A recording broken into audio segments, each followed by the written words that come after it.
दिल्ली रहेगी 3 दिन बंद, ये न्यूज आपने सुना ही होगा। और 8 से 10 सितंबर की वो तारीख है जिस दिन दिल्ली रहने वाली है बंद। और कारण भी आपको पता है कि कारण है हमारा G20 समिट, जो कि भारत के लिए एक प्राउड मोमेंट है। चलिए आज की इस वीडियो में देखने वाले हैं हम कि अगर आप दिल्ली में रहने वाले हैं, अगर आपने कोई बाहर की आउटिंग का प्लान नहीं बनाया है, तो दिल्ली में क्या क्या चीजें खुली रहेंगी, क्या चीजें बंद रहेंगी, रोडवेज को लेकर, बसेस को लेकर, मेट्रो स्टेशन पर क्या गाइडलाइंस है, मार्केट कहाँ कहाँ खुली रहेंगी, क्या कहाँ क्या कौन सी रेस्ट्रिक्शंस लगेंगी, कौन सा रूट आप अपना सकते हैं, कौन से रूट बाधित रहेंगे उस टाइम पर, स्कूल कॉलेजेस खुले रहेंगे या नहीं, आज की इस वीडियो में संपूर्ण जानकारी आपको मिलने वाली है। तो चलिए शुरू करते हैं। नमस्कार दोस्तों, स्वागत है आपका एक बार फिर से आपके अपने चैनल सुपर आइडियाज पर, जहां पर हम आप लोग के लिए लेकर आते हैं इस तरीके की देश विदेश के अपडेट्स। तो G20 शिखर सम्मेलन का आयोजन दिल्ली के प्रगति मैदान के state of art convention complex में होगा। यह समिट 9 और 10 सितंबर को होने जा रहा है। इसमें दुनिया भर के नेता और अन्य तमाम देशों के प्रतिनिधि हिस्सा लेंगे। इसको लेकर राजधानी में तैयारियां भी जोरों शोरों से पूरी हो चुकी हैं। ऐसे में सम्मेलन के दौरान नई दिल्ली नगर पालिका परिषद NDMC क्षेत्र उत्सव के माहौल में नजर आएगा। सड़क किनारे लगे पौधों में जमीन पर आकर्षक लाइटें रोशन होंगी, तो वहीं NDMC की इमारतें भी तिरंगा रंग की लाइटों से सजी होंगी। कनॉट प्लेस समेत दूसरे बाजारों को भी तिरंगा रंग की लाइटें जहाएंगे। तो समिट का आयोजन होने वाला है दोस्तों 9 और 10 दिसंबर को। लेकिन सदस्य देशों के राष्ट्रपति, प्रधानमंत्री, विदेश मंत्री और अन्य विदेशी मेहमानों का दिल्ली में आना जाना 8 सितंबर से ही शुरू हो जाएगा। इसे देखते हुए दिल्ली सरकार ने 8 सितंबर से ही छुट्टी घोषित करने का निर्णय लिया है, जबकि इससे एक दिन पहले 7 सितंबर को जन्माष्टमी का दिन के लिए भी अवकाश रहेगा। तो ऐसे में 7 से 10 सितंबर तक एक तरीके से छुट्टी होगी। पुलिस और अन्य सुरक्षा कर्मियों ने तैयारियां शुरू कर दी हैं। तो दिल्ली में छुट्टी की खबर के साथ ही यह जानना जरूरी है कि 72 घंटों में क्या क्या चीजें खुली रहेंगी, क्या बंद रहेगा, कौन सा रूट प्रभावित होगा, कौन सा मेट्रो स्टेशन बंद रहेगा। तो चलिए शुरू करते हैं एक एक करके। दिल्ली से गुजरने वाली गाड़ियों को एंट्री नहीं मिलेगी, उन्हें ईस्टर्न और वेस्टर्न पेरिफेरल एक्सप्रेसवे की तरफ डाइवर्ट किया जाएगा। रिंग रोड के आगे इंटरस्टेट बसों को अनुमति नहीं होगी। रजौकरी बॉर्डर से किसी भी बस को परमिशन नहीं होगी। बस ड्राइवर्स राय कालेखा पहुंचने के लिए MG रोड से जा सकते हैं। नई दिल्ली जिले में टैक्सी और ऑटो वालों को काम करने की परमिशन नहीं होगी। होटल, गेस्ट या निवासी जो बुक करेंगे बस उन्हें ही परमिशन होगी। धौलाकुआ की तरफ NH48 पर कोई भी गाड़ी का मूवमेंट नहीं होगा। अगले माह शुरू होने वाली G20 शिखर सम्मेलन के दौरान राजधानी में जाम की समस्या न हो, इसलिए दिल्ली यातायात पुलिस 9 और 10 सितंबर को दिल्ली की सीमा में मालवाहक वाहनों के प्रवेश पर भी रोक लगाएगी। हालांकि दूध, सब्जी, फल व चिकित्सा आपूर्ति जैसी आवश्यक वस्तुओं को ले जाने वाले वाहनों को प्रवेश की इजाजत रहेगी। सुप्रीम कोर्ट मेट्रो स्टेशन पर यात्रियों को चढ़ने उतरने की अनुमति नहीं होगी। नई दिल्ली जिले में सबसे अधिक पाबंदी रहेगी। इस जिले के अधिकतर क्षेत्र में आने वाले खान मार्केट, जनपद, कनॉट प्लेस व बंगाली मार्केट समेत सभी तरीके के निजी व वाणिज्यिक प्रतिष्ठानों व माल को पूरी तरीके से बंद रखा जाएगा। कुछ को खोलने की अनुमति मिलेगी, कुछ मॉल्स बंद रहेंगे। इससे दुकानदार और व्यापारियों को थोड़ी परेशानी जरूर होगी। तो नई दिल्ली जिले में रहने वाले लोगों, हाउसकीपिंग, खान पान, अपशिष्ट प्रबंधन और होटलों में बुकिंग वाले पर्यटकों को ले जाने वाले वाहनों का उचित सत्यापन के बाद, वेरीफाई के बाद ही जिले के अंदर प्रवेश करने दिया जाएगा। हवाई अड्डा, नई दिल्ली और पुरानी दिल्ली रेलवे स्टेशनों पर यात्रियों की आवाजाही को सुविधाजनक बनाया जाएगा। इवेंट के दौरान सभी प्रकार के माल वाहन, वाणिज्यिक गाड़ियां, इंटरस्टेट बसें, लोकल सिटी बसें, DTC, DIMTS बसों को मथुरा रोड पर आश्रम चौक के आगे, भैरव रोड, पुराना किला रोड और प्रगति मैदान टनल के भीतर आने की परमिशन नहीं रहेगी। स्पेशल कंट्रोल रूम होगा जो कि 24 घंटे हेल्पलाइन एक्टिव रहेगी। मेडिकल इमरजेंसी वाले वाहन और सहायक टीमों को मुख्य जगहों पर तैनात किया जाएगा। बाइक टीम ग्रीन कॉरिडोर बनाने के लिए तैयार रहेगी। 10 सितंबर को सुबह 5 बजे से दोपहर 1 बजे तक कुछ लोकेशंस जहां पर ट्रैफिक प्रभावित रहेगा, तो आपको वो बता देते हैं ताकि आप अपने हिसाब से प्लान कर सकें और आप ऑप्शनल जो भी रास्ता आपको मिले, अल्टरनेट रास्ता आप यहां पर देख सकें। नई Delhi railway station Ajmeri gate की तरफ से प्रतिबंधित रहेगा। Old Delhi railway station Shyama Prasad Mukherjee road side, Shantivan chowk, Geeta colony, ITO Vikas Marg, Rajghat chowk, Jawaharlal Nehru Marg, Guru Nanak chowk, Minto road side और 10 सितंबर को सेंट्रल, नॉर्थ और ईस्ट दिल्ली में भी कुछ रास्ते दोपहर तक बंद रह सकते हैं।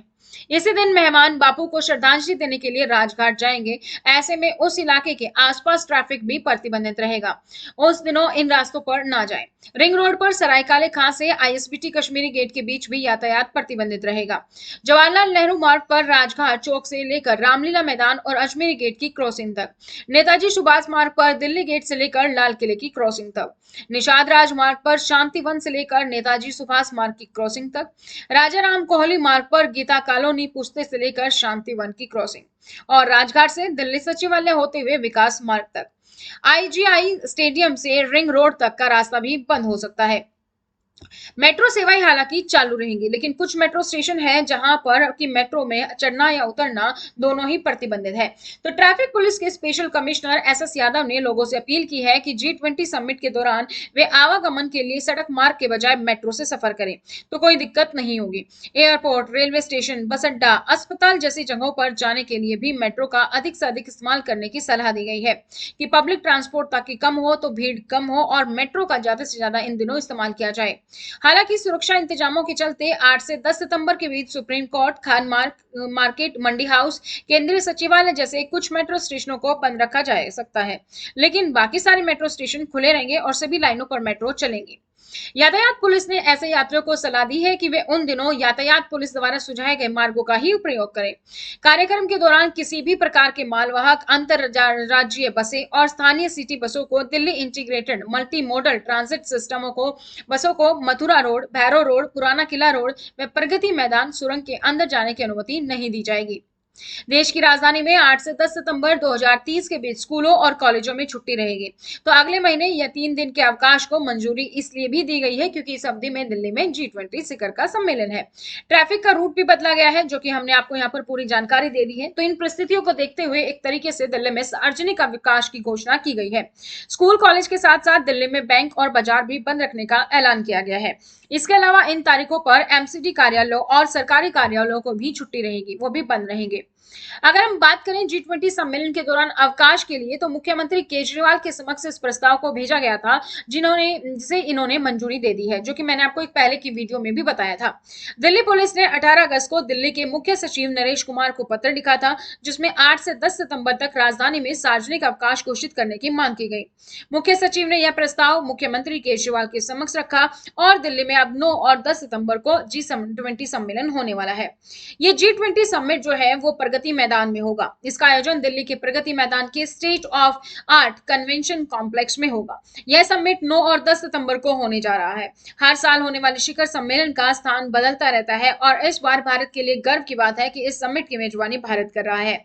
और आप सभी को एक बार जो आज भारत की तरफ से चंद्रयान 3 जो है, जो चांद पर उतर गया है, मून पर, तो इंडिया भी लहरा रहा है अब मून पर, पहला देश जहां पर चंद्रयान 3 पर तो हमने चांद पर छूट गया है। तो इसके लिए आपको बहुत सारी ढेर सारी शुभकामनाएं और इसी तरीके से G20 समिट का होना भी भारत में एक गर्व की बात है। हजारों लोग G20 समिटों के सदस्यों के दल का हिस्सा लेंगे और महत्वपूर्ण सार्वजनिक स्थानों पर जाएंगे। इसके चलते भीड़ को प्रतिबंधित करने के लिए दिल्ली सरकार द्वारा आवश्यक कदम उठाए गए हैं। तो विदेशी मेहमानों को ठहराने के लिए दिल्ली का le Meridien, Maurya, Sheraton, Imperial, Hyatt, Oberoi, the Lalit, Taj palace, Shangri-La, the Lodhi grand, Taj Mahal, Pullman, Claridges, the Leela, JW Marriott और ITC मोरिया शामिल है। गुरुग्राम का भी लीला एम्बियंस ओबराय के में भी मेहमानों को ठहराया जाएगा। इन देशों के राष्ट्रपति शामिल होंगे। तो G20 नेताओं के शिखर सम्मेलन में अगर हम बात करें तो अमेरिकी राष्ट्रपति जो बाइडेन, चीनी राष्ट्रपति शी जिनपिंग, कनाडाई राष्ट्रपति जस्टिन ट्रूडो और फ्रांसीसी राष्ट्रपति इमैनुअल मैक्रोन सहित कई राष्ट्राध्यक्षों और राजनयिकों के भाग लेने की उम्मीद है। जबकि अधिकांश नेताओं के शिखर सम्मेलन के समापन के बाद 11 सितंबर को देश छोड़ने की संभावना है। इसके अलावा और भी बहुत सारे मेहमान होंगे, जैसे कि संयुक्त राष्ट्र UN, international monetary fund IMF जैसे इंटरनेशनल ऑर्गेनाइजेशंस के प्रतिनिधि भी बैठक में शामिल होंगे। इसके अलावा भारत ने इंटरनेशनल सोलर अलायंस, आपदा प्रतिरोधी बुनियादी ढांचे के लिए गठबंधन, एशियाई डेवलपमेंट बैंक और बांग्लादेश, मिस्र, Mauritius, Netherlands, Nigeria, Oman, Singapore, Spain और संयुक्त अरब अमीरात सहित विभिन्न देशों के प्रतिनिधियों को भी आमंत्रित किया है।